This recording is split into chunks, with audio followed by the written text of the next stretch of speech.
Okay, so we are now recording. Well, I am Dame Callandra. I'm from the Kingdom of the Golden Plains, and this is going to be about inkle weaving, which I've been doing for about 8 years. An inkle means a small band, and there are many different types of weaving that can actually technically apply to. But usually when people think of inkle weaving, they think of something that's woven on an inkle loom, such as this. Inkle looms come in many different sizes and shapes. This is a very small one. It is less than a foot long. It's made by Windhaven Fiber Tools, and it's their original ukulele. They have a new version of it that's a little bit bigger. I have other looms of various sizes. You can get some that weave several yards of trim, and sometimes you can get ones that are floor models that stands up, but you're warping this whole thing that's below it. I've seen ones that can weave about 18 yards or so. My biggest one weaves about 9.5 feet, and that's a Becca loom. Sometimes if you're looking at inkle weaving groups, you also see tablet weaving bands, which are technically inkle bands. They're narrow bands. It's just not woven with the same method that we're going to use for these bands. They're used with cards that you turn in different directions that open up the shed, which is what the shuttle passes through. But this one that we're going to do is going to be a little bit simpler on how it's set up. Some basic terms to know with weaving. One, we did look at the loom. Another is the warp. The warp is the vertical threads on your loom that go around your loom. The weft is what you weave with, and this is on a shuttle. The shuttles come in many different sizes and shapes and different materials. There's fancy ones, big ones. It just depends on what size loom you're doing. This is a Sammy shuttle. Also, some netting shuttles look a little bit like this, and it's good for pickup weaving, which is a different way of making some patterns. But we'll go more into that in a little bit here. You have your variety of shuttles that you can choose from. Now, the shed is where your shuttle passes through. In inkle weaving, there are usually 2 sheds. There are some other techniques where you can create additional ones, but we're going to start with the basics. We're showing with the 2 shed method. We'll go into that here in a moment. Some things of us getting started is, what type of thread would you want to use? Well, you can use just about anything, but you do want to be cautious about how sticky it is together, because if you've ever worked with wool and some other yarns, it likes to stick to itself. So you don't want to use anything that's really hairy like mohair. And also watch it with your wools. There are some that are very, very hairy and fuzzy, and they can really stick together, and that can cause some problems. Same with cotton. And so what you can do is periodically you'll have to manually pull apart your threads sometimes. You can use acrylic. Some people say not to.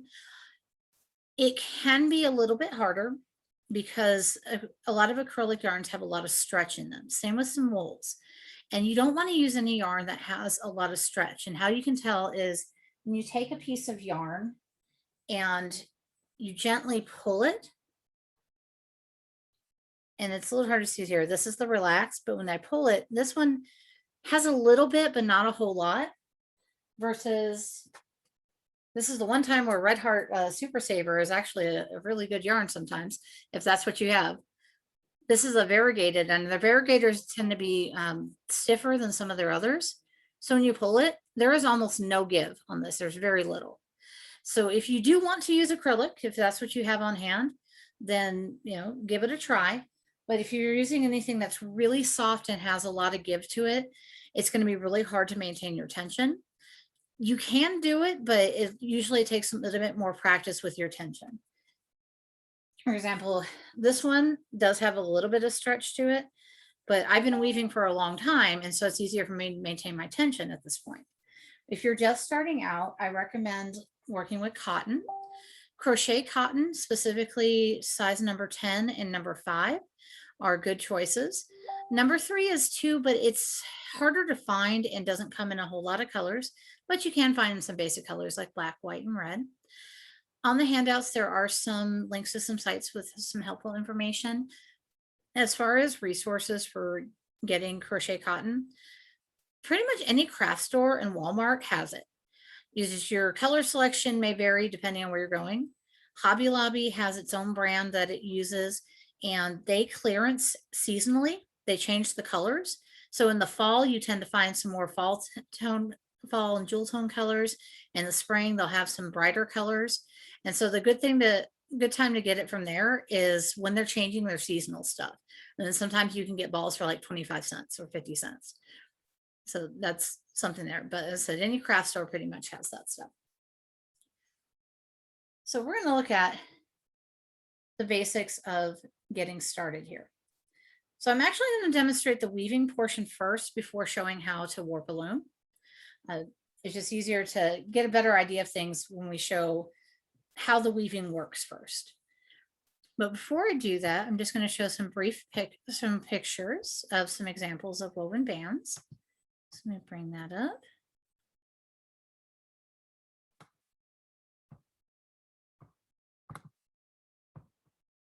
And these are woven by me.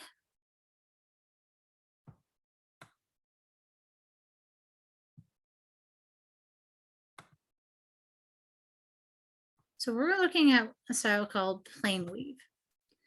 And plain weave just has the two sheds, and it's going to be a basic up and down, back and forth type of weave. And this is an example done with cotton. I do like I love this cotton yarn from Hobby Lobby. It does stick a little bit, but it does make a nice soft, smooth band. The peaches and whatever, depending on what store you're at, is also good. It varies depending on which store you get it from. This is an example woven with size number 10 cotton. How wide you weave your bands just depends on what loom you're using. I have a double-sided loom that I can weave pretty wide bands with. And then some of my little ones here are very limited. Now here's one to show the size difference in looms. The big one is my Becca loom. The little one is the little ukulele loom. And these are showing examples of pickup, which is where you pick up threads from the bottom and certain threads from the top you may push down on each row to help create a pattern versus just raising and lowering your sheds.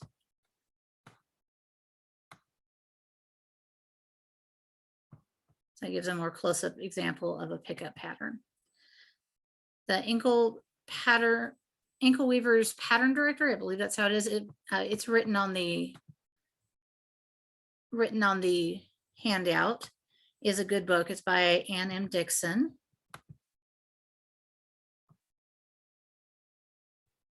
And this is an example of a band that's actually woven with acrylic. This is a variegated yarn, which can add interesting effects in there. And you can get really fancy with your pickup. This is a pattern from a book, but just gives you some ideas of things of what you can do. So the possibilities are really kind of endless on that, of what you can do. All right, so now we're going to go to the loom.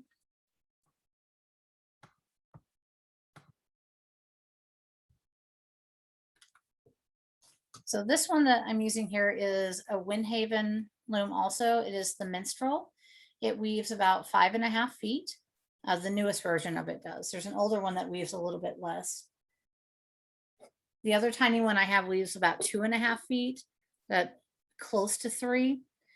The newer version of it weaves about 4 feet, I think. It has an extra peg added onto it.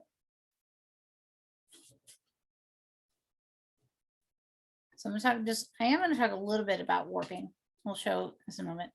Every loom is going to be different on how you warp it. It's going to have a different path, but most of them will include a picture that shows you how you want to warp it. They're all designed differently. You'll also see that the tension peg will be in different places. So the tension peg is this one that has a little notch so that it can be loosened so that you can move the warp around the loom and also allows you to adjust your tension. That is very important. When you're looking at a loom, some of the looms will have the tension peg as the very front peg on the loom. I do not recommend those because what happens is as you weave, it's going to shorten your distance from here to here, which shortens your weaving space. And so you do need to watch out for that. Some people like that, but I don't recommend that. There are some that will have the tension peg in the back. The ones that are in the back will often be a paddle. It's a matter of preference of what you prefer to work with on that. All of mine have tension pegs pretty much here where it's not the front, not the first peg, but it's in the front. But that's what I like to work with.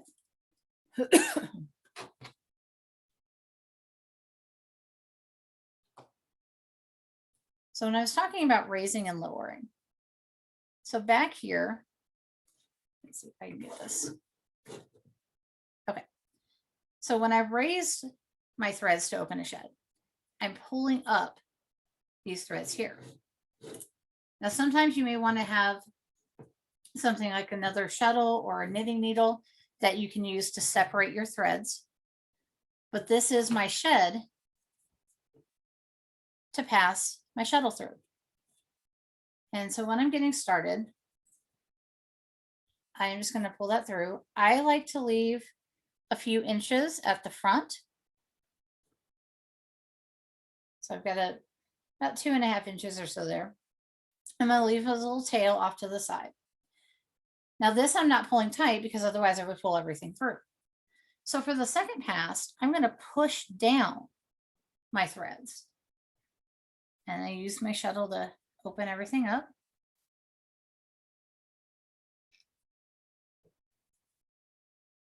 And then I just pull this through. Now what I do is I hold on to this loop. This is a key part in trying to maintain evenness of your threads. We are going to pull this in a little bit because we don't want the warp thread to be seen, because you can see it right now. That's part of what this type of weaving makes this part of weaving is you don't see your warp threads, or not your warp, your weft. Sorry, we don't want to see the weft. This is what's called a warp faced weave. What that means is your warp, these threads here, are what create your pattern.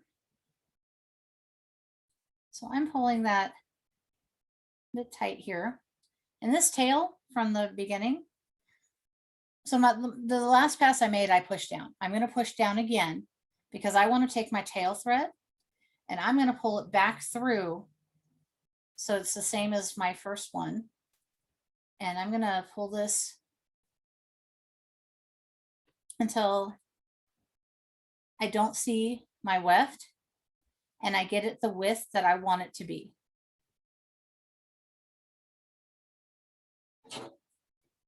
And so I will usually make a couple passes where I pull the tail through. You can knot it and tie it on. That is another way, and then weave it through in the end. But I like this method. So I'm going to raise my threads again, or raise my shed. And I'm taking my shuttle and I'm beating the threads down. You want to beat it down tight against the previous row.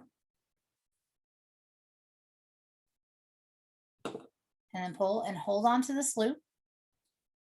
When it gets to the edge, I kind of let go of the loop, but I still hold the edge of it and just pinch it. And that helps to maintain the edge and helps to get an even edge. And so since I had raised my thread there, or raised my shed, I'm going to do that again to pass the tail back through to the other side. And so that at least helps lock that in.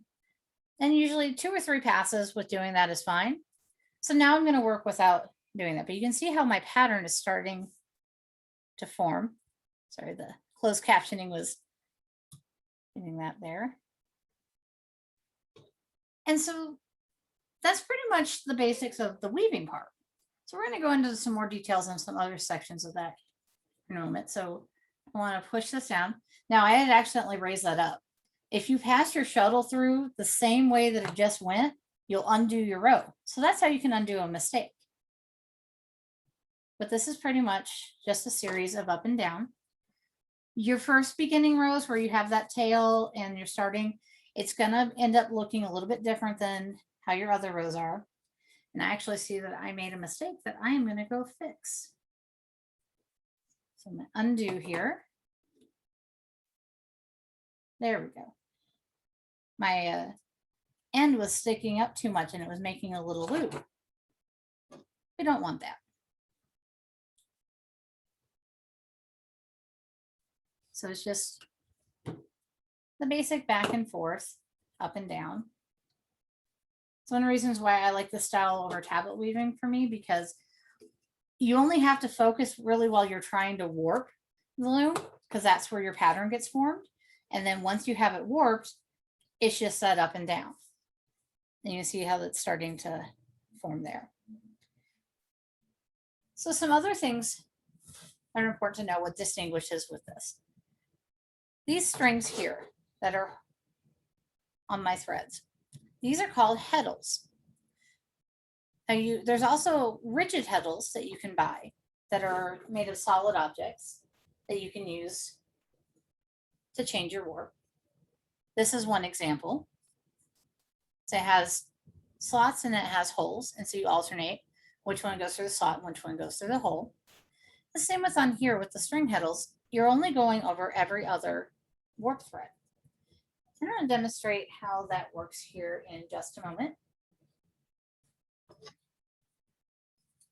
and how to make a heddle. So how you make a heddle is going to vary depending on your loom. Many looms, their manuals or the loom itself will have it marked of which pegs you want to use for making your heddle. But you can also make a jig with 2 nails at the distance that you like and just use that. But you do want all the heddles that you're using on a project to be the same height. These honestly are just a little bit too high, a little bit higher than I want them to be, but this is a new loom and I haven't had time to make heddles that fit that one exactly. So oftentimes it is going to be between your heddle peg, the peg that the heddles go on, and your top peg. The other looms can vary. So what I do is I take number 10 cotton. Number 5 tends to loosen itself from the knots, but number 10 is sturdier and will work a little bit better. So I've just taken this and wrapped it around the 2 pegs. And I'm going to cut a little bit off here. I like to use a square knot. If you're not sure how to do that, in the Year of Teaching section, which is available on the event website, there is one of the videos is on knots for crafters. And I go into more detail on various knots that you would use for crafting, including a square knot. So I start with a square knot that I'm tying flush against the peg. And then I actually do 2 or 3 of them. My heddles usually last quite a while. Sometimes you'll have one that will start to unknot itself. But I've had some heddles for 5 years or more. There are some expensive ones of different materials that you can buy. But I've had good luck with these. So I just tied my knots and I'm going to trim my ends a little bit there. And so there's a heddle. It's just a little loop, and I'll show how to use that here in just a moment.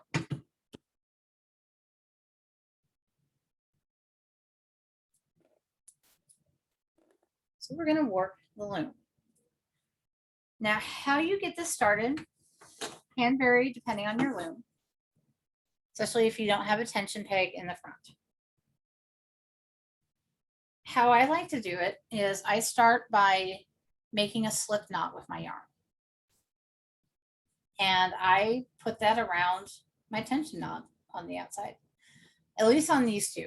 On my Becca loom, I actually have a spot where I can tie it on a little bit, or there's a little bit of the base that extends outside, and I put my slip knot on that because it doesn't really have a knob. It just has a bolt because I stripped the knob, the second band I wove on it. And then I just replaced it with a nut, and that works.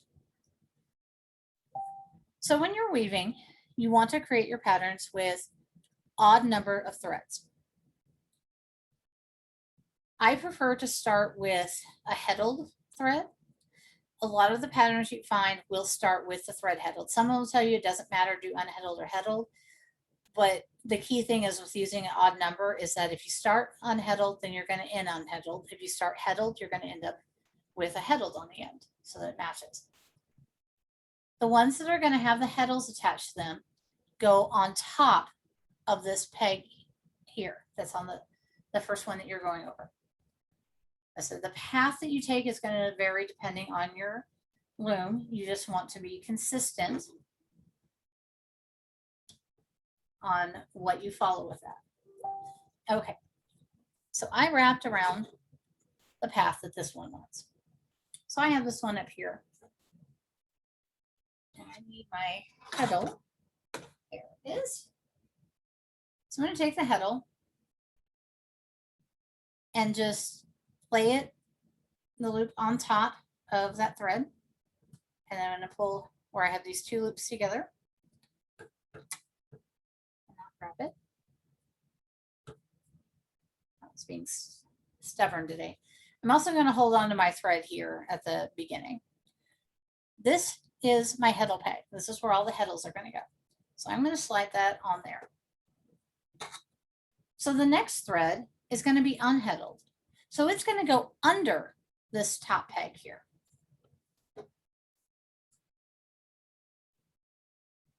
Follow my warping path. Now see, I'm doing a continuous warp. And so say that I had two of the same color together, I would just continue warping around like that if I'm doing the same color. So now I have a heddled and I have an unheddled thread next to each other. Now this is where I should have another heddle. So I'm going to show how to tie on another thread. So let me make a heddle. Generally, you do want to make your heddles before you start your project, but sometimes some things happen and a heddle breaks or you lose something in the middle and or realize you don't have enough. Well, if you still have room on your pegs, you can still make another heddle.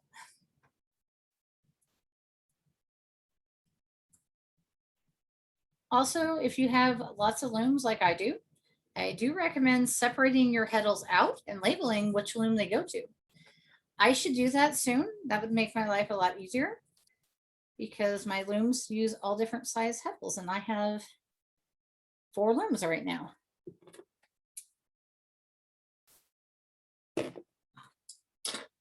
So I made another heddle.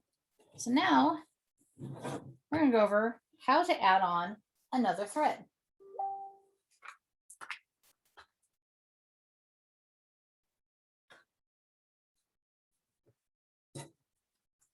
There are 2 ways that you can do it.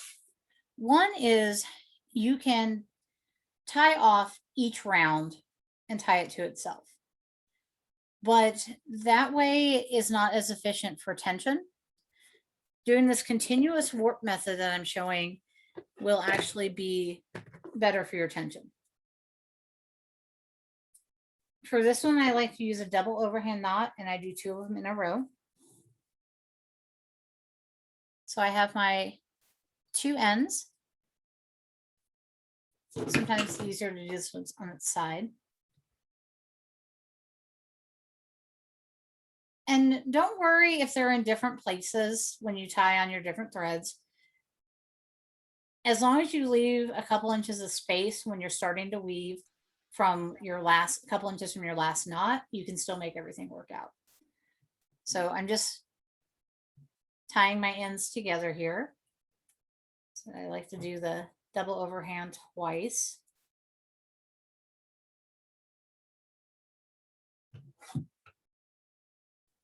And so my next one here is going to be heddle. So that goes over the top of the bar.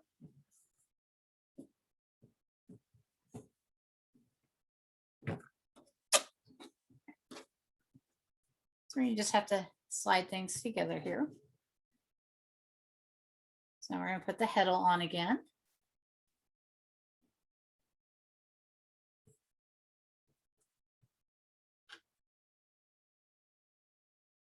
Okay, so now what do you do when you get to the end of everything? So I'm going to cut this off to leave a little bit that I have to tie with. Now, sometimes I'm able to use the slip knot to get it off of the peg. Sometimes I just have to cut it. That one wanted to come off. Okay. And I can tie off my end there. So I'm going to take,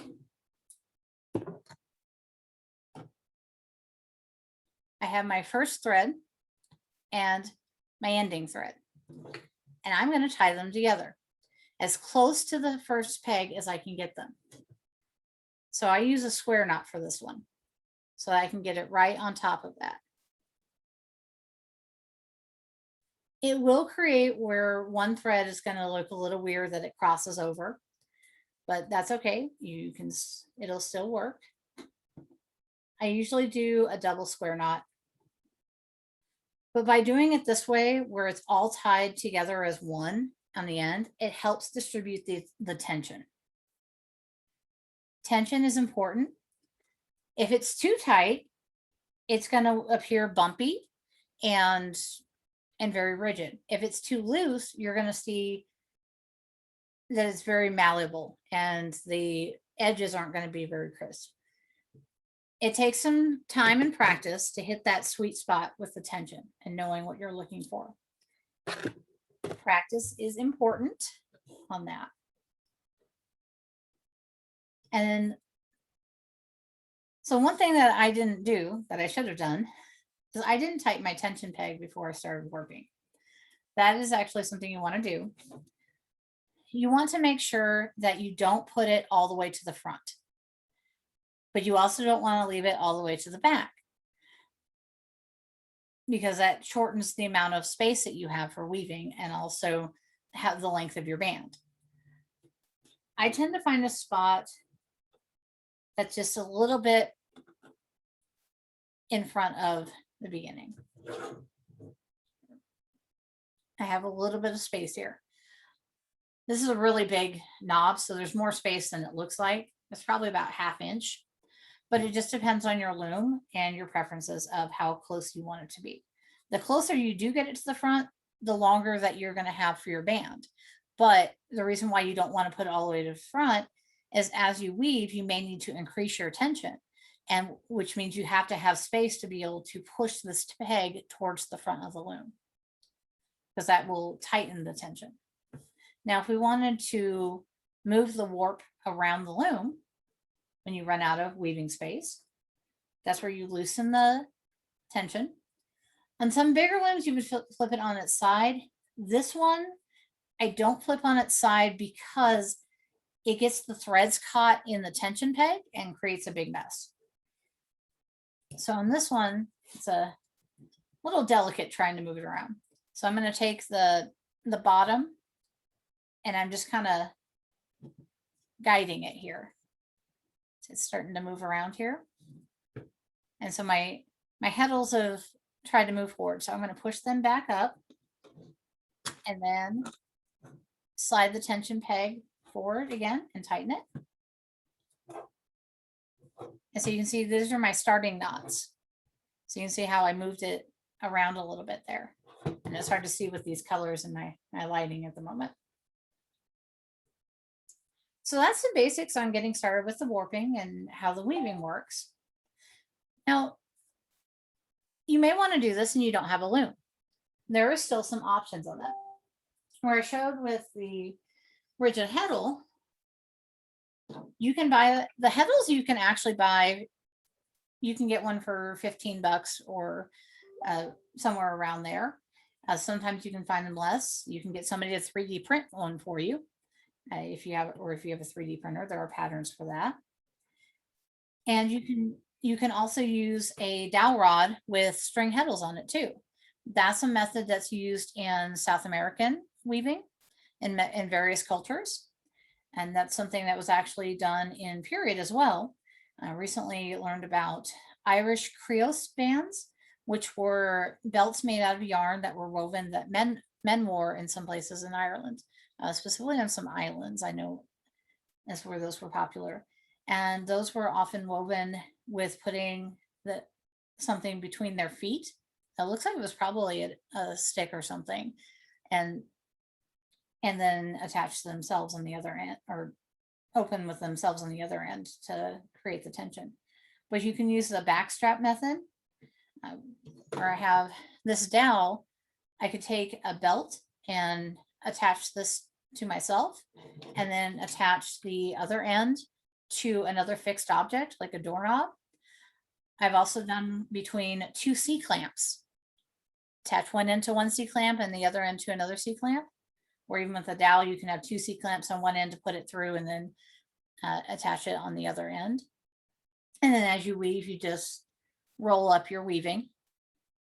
So that's another way. You don't have to spend money on looms, which can vary on prices depending on the size of what you're getting.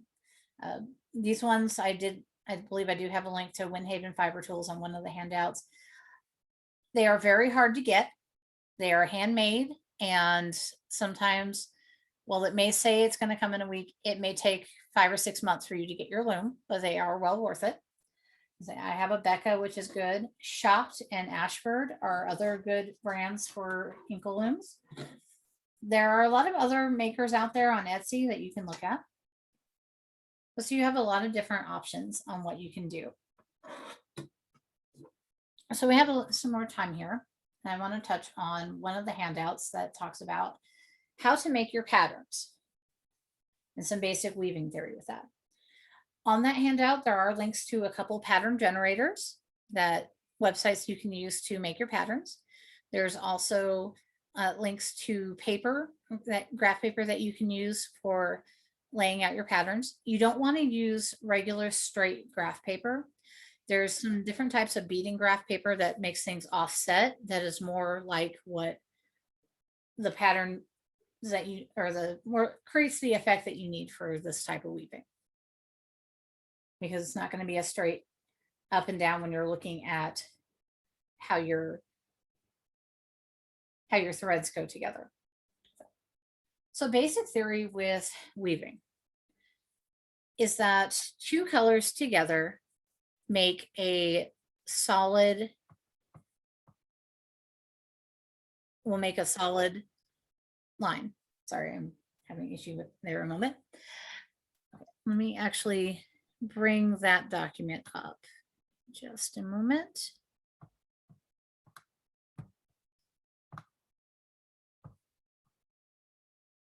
Actually, I'm sorry, I shared the wrong one. Let's bring up the right one. That one does have links to the pattern generators too. There we go.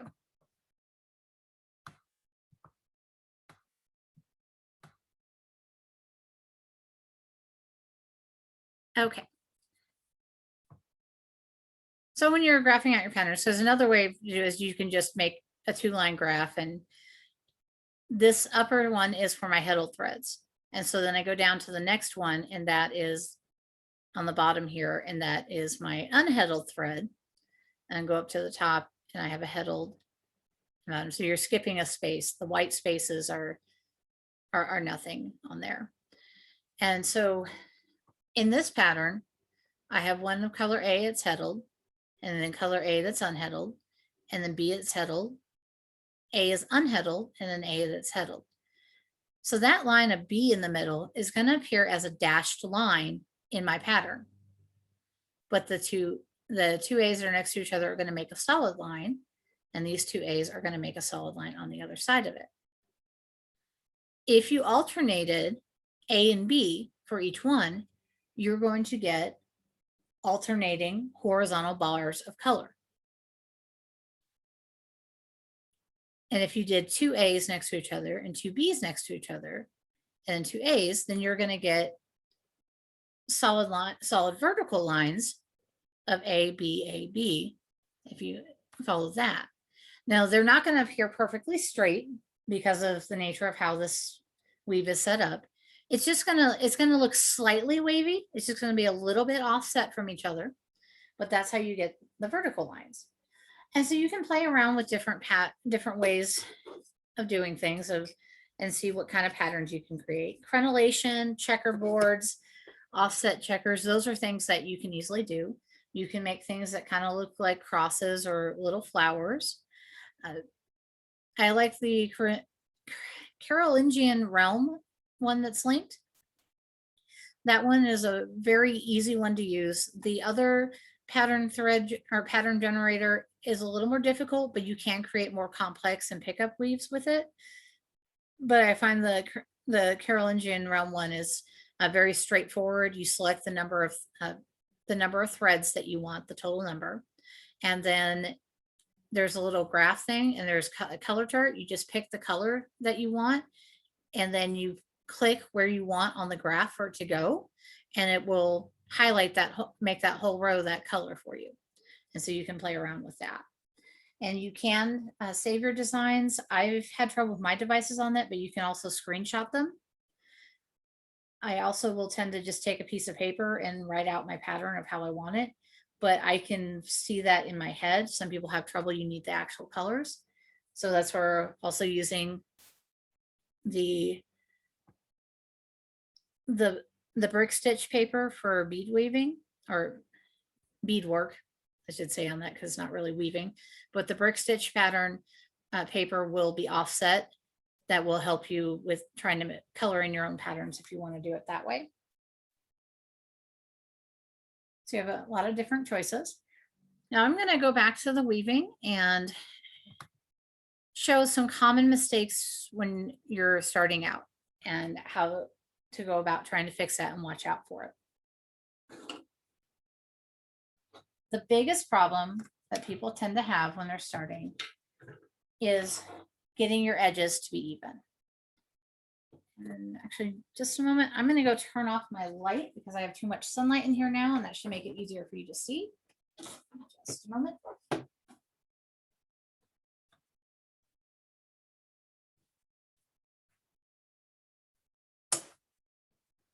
Okay, that should make things a little bit easier on here. So I don't have as much light now.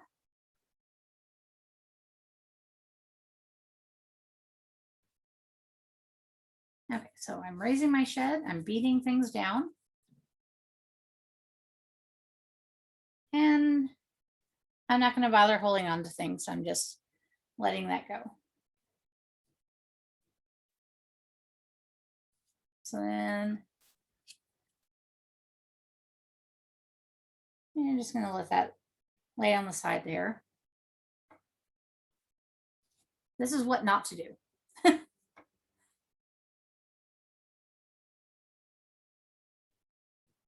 I'll do a close up in a moment to show what it looks like when I'm not holding on to things and just letting it go.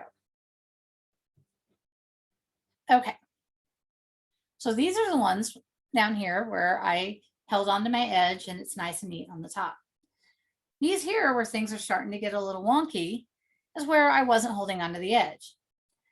And you can see that it's a little loose here and this one's going out, bulging out a bit. And then over here, you can see where my weft thread is peeking up between these last two. Almost everybody, when you're starting out, you will have rows that will start looking like this. So when you see that, you can undo it. So to undo my row, I'm going to go down. This one would normally be where I go up. So I'm going to go down to take that out. I'm going to unweave these rows here.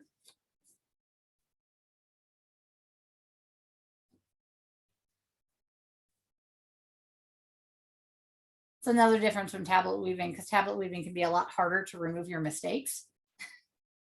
But it's still a fun weave to do.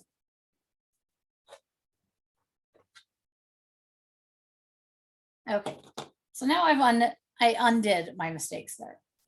So I'm going to demonstrate again how to get it to not be wonky on the edges. This is something, there are different methods of doing it, but this is just the one that I find that works well for me. Is, once again, I'm holding on to that loop. until I get right to the edge. So I have a little loop right here at the edge. So I'm going to pinch down on that loop. And I'm not pinching very hard because I actually have trouble with doing that. I have tendonitis issues, so that can actually be a problem. So it's not really even that hard. It's just gently, just enough little pressure to hold on to it, and you'll feel it. Now you don't want to pull it too tight, because you can pull it so tight that it starts to pull in. You can see how I'm starting to pull that in. If you do that, you can just gently tug at the edges, both sides together, and so I've pulled it back out again. But just holding on to the edge will help maintain a fairly even edge. Now, another problem that tends to come up is after you've advanced the loom a little bit and trying to maintain your evenness in edges. One, you may have to play with the tension a little bit. You may have to undo a couple rows after you advance the warp, which advancing the warp is moving the band around the loom. Another thing that helps with trying to maintain the even size is you can kind of see how it's narrower here than it is up here. It starts to get really wide. I tend to watch it when I start to get to a point where I'm hitting that wideness, I will stop, and that's when I'll advance the loom. So I won't go all the way up to the last place I can put my shuttle through. Usually I would stop about here, and that's where I would advance the loom, because that will help maintain the evenness on your band. Because some of them are a little bit harder than others. This one can't, because it has such a high foot right here. It's really hard sometimes at the start because my shuttle I don't have enough room to pass my shuttle through evenly. The redesigned one here has a lower footprint, so it's easier. And so that's another thing, is when you're advancing the loom, is that you don't always want to move the band all the way to the beginning. Sometimes you want to leave it, like on this one, I advance it to where it stops here, so that it's easier to pass my shuttle through and I don't end up with odd things and causes tension issues if I try to put it too close here. So that's something that's going to vary on the looms that you use, on how that works. Some of them also are going to have really tiny places for putting your hand to raise and lower your threads. And so look at that when you're considering a loom and how big your hands are. I have small hands, so it's not usually an issue for me. But I know other people that can be a problem. With my husband, when he was trying to do inkle weaving, he needed one that had a lot of space to be able to maneuver that. Okay, so that's the basics. I'm going to go ahead and stop recording, and we have a couple minutes for questions here. Just let me get this stopped.